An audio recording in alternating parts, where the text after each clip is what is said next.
Guys কেমনি তোকে season 2 এর 7 নাম্বার এপিসোডের মধ্যে স্বাগতম। 7 নাম্বার এপিসোডের শুরুতেই আমাদের দেখানো হয় সাহাকোর ক্লাসমেটরা বলে কে আমি একবারও সাহাকোকে ক্লাসে দেখিনি, সে কোথায় আছে। তখনই আয়নে বলে তোমাদের চিন্তা করার দরকার নেই, আমি কিছুক্ষণ আগে সাহাকোর সাথে দেখা করেছিলাম, তার একটু শরীর খারাপ সেই জন্য সে আজকে ক্লাসে আসেনি।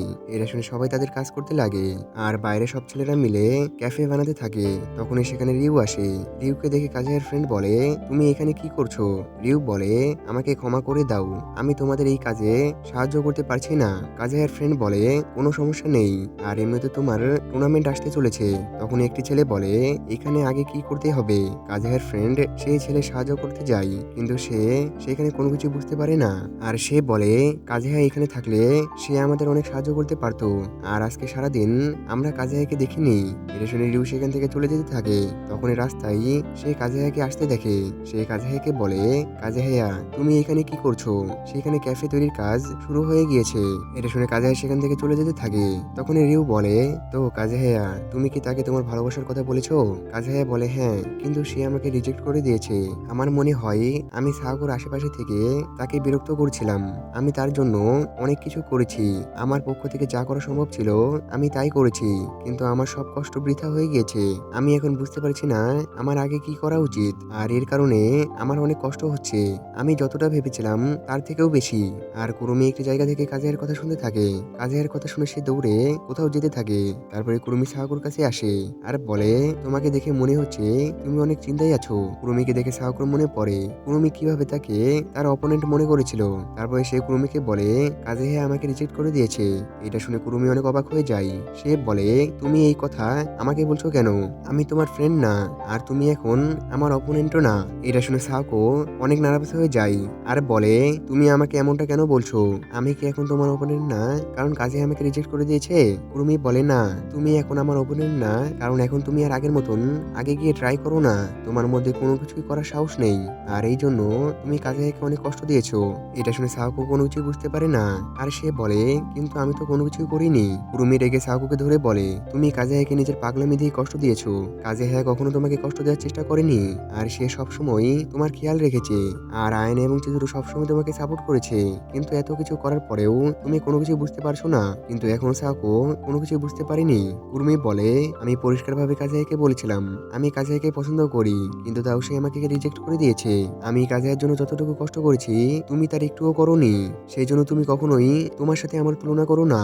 এরা বলে কুরুমি সেখান থেকে চলে যায়। তারপরে আমাদের দেখানো হয় সাহাকো তার বাসায় এটা সম্পর্কে ভাবতে থাকে, আর সে বলে এখানে কি এমন কিছু আসে যেটা আমি খেয়াল করিনি। তখনই তার কাছে চিজুরুর মেসেজ আসে। সে তাকে তার ব্ল্যাক ম্যাজিক ক্যাফের জন্য প্রস্তুতি নেওয়ার জন্য তাকে ডাকে। এটা দেখে সে তার বাবা মার থেকে পারমিশন নেয় আর সে চিজুরুর বাসা দিকে যেতে থাকে।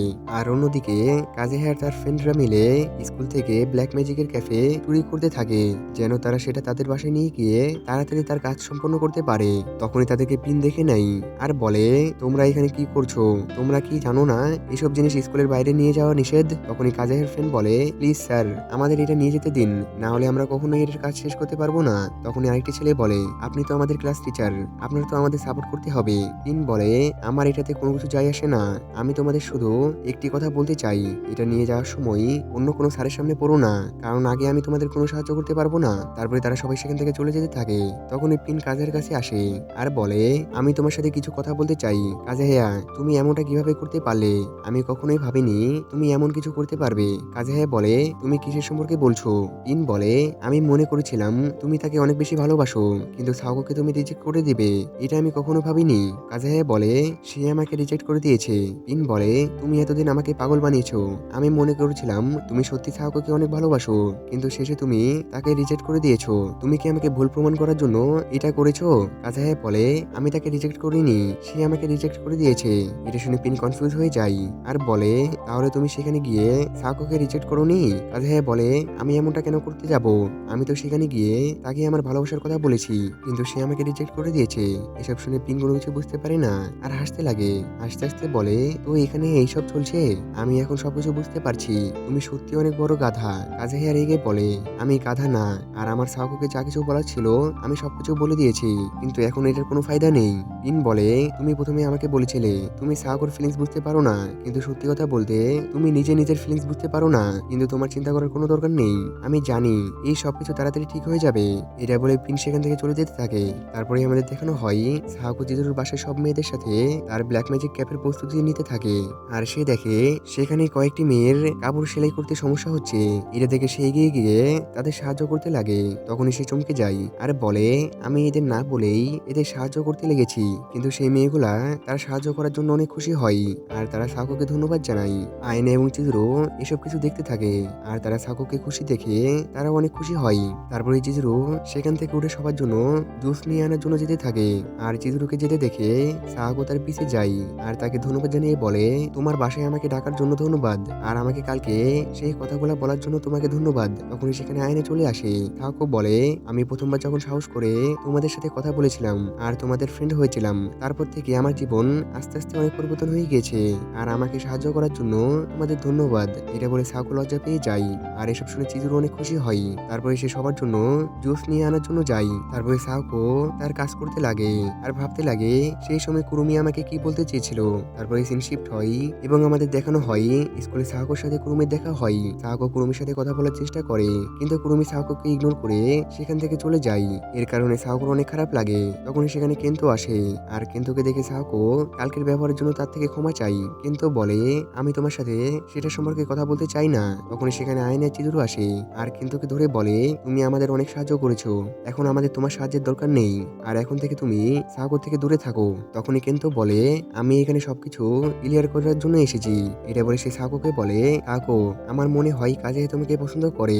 এটা শুনে সেখানে থাকা সবাই তাদেরকে দেখতে লাগে। এটা দেখে আয়নে বলে, তুমি এত চিল্লাচ্ছ কেন? আর সবাই এটা সম্পর্কে কথা বলতে লাগে। সাকু বলে, না এমন কোনো কিছুই না, এখানে ভুল বোঝাবুঝি হয়েছে আর তোমরা যেমনটা মনে করছো কাজে আমাকে তেমন ভাবে পছন্দ করে না। আর তখনই সেখানে কাজে চলে আসে আর সবাই এটা সম্পর্কে কথা বলতে লাগে। সাকু কাজের সাথে কথা বলার চেষ্টা করে। তখনই সেখানে কাজের ফ্রেন্ড চলে আসে আর সে কাজাইকে তার সাথে নিয়ে যেতে লাগে। তখনই কিন্তু কাজাইকে আটকায় আর তাকে কিছু একটা জিজ্ঞাসা করার চেষ্টা করে। কিন্তু তখনই আয়না চিজুরো কিন্তুকে ধরে সেখান থেকে নিয়ে চলে যেতে থাকে। তখনই রিউ সাকুর কাছে আসে আর বলে, আমি জানি তুমি এখানে অনেক কিছু বলতে চাও কিন্তু তুমি যতটুকু বলছো ততটুকু যথেষ্ট না, সেই জন্য তোমার নিজের মনের কথা বলে দিতে হবে। এটা বলে রিউ সেখান থেকে চলে যায়। তারপরে আমাদের দেখানো হয় আয়না চিজুরো কিন্তুকে ধরে একটি জায়গায় নিয়ে আসে আর বলে, তুমি সেখানে কি বলতে চেয়েছিলে? আয়নাকে দেখে কিন্তু ভয় পেয়ে যায়। আয়নে বলে, তোমার সব জায়গায় কি মুখ খোলা দরকার? কিন্তু বলে, আমি তো শুধু সেখানে তোমাদের সাহায্য করতে চেয়েছিলাম। আয়নে বলে, আমাদের তোমার সাহায্যের কোনো দরকার নেই, তো তুমি আমাদের থেকে দূরে থাকো। তখনই সেখানে কুরুমি আসে আর বলে, তোমরা আমার রাস্তায় আছো, আমি ভেন্ডিং মেশিন থেকে জুস নিব। এর শুনে আয়নের কিন্তু সেখান থেকে হটে যায় আর কুরুমি জুস কিনতে লাগে। তখনই কিন্তু বলে, তো কুরুমি তুমি কাজে আর সাকুর সাথে কি হয়েছে এটা জানার পরে কি করেছিলে? এটা শুনে আয়না চিজুরো কুরুমিকে বলে, কুরুমি তুমি কি আবারও কাজে আর সাকুর মধ্যে আসবে? কুরুমি বলে, আমি কোনো কিছু করিনি, শুধু এটার পরে সাকুর সাথে কিছুক্ষণ কথা বলেছিলাম। চিজুরো বলে, কিন্তু তুমি এটা কেন করেছো? কুরুমি বলে, এটাতে কোনো সমস্যা নেই, কারণ সাকু ভালোবাসা দিবসে কাজাইকে চকলেট দিতে পারেনি। আয়নে বলে, তুমি এই কথা কিভাবে জানলে? কুরুমি বলে, আমি সেই দিন সাকুর সাথে কথা বলেছিলাম। এটা শুনে আয়নে অনেক রেগে যায় আর সে কুরুমিকে ধরে বলে, এসব কিছু তোমার জন্য হয়েছে? কুরুমি বলে, হ্যাঁ সেই দিন আমি ছিলাম, কিন্তু এবার সত্যি আমার কোনো দোষ নেই আর আমি সাকুকে কখনোই বলিনি তুমি কাজাইকে চকলেট দিও না, সে নিজের ইচ্ছাই চকলেট দেয়নি, তো এখানে আমার কোনো দোষ নেই। তখন কেন্তো বলে, কুরুমি তুমিও কি কাজাইকে পছন্দ করো? কুরুমি বলে, হ্যাঁ, তোমার কি কোনো সমস্যা? কিন্তু বলে, আমার এসব কিছু বুঝতে অনেক কঠিন মনে হচ্ছে।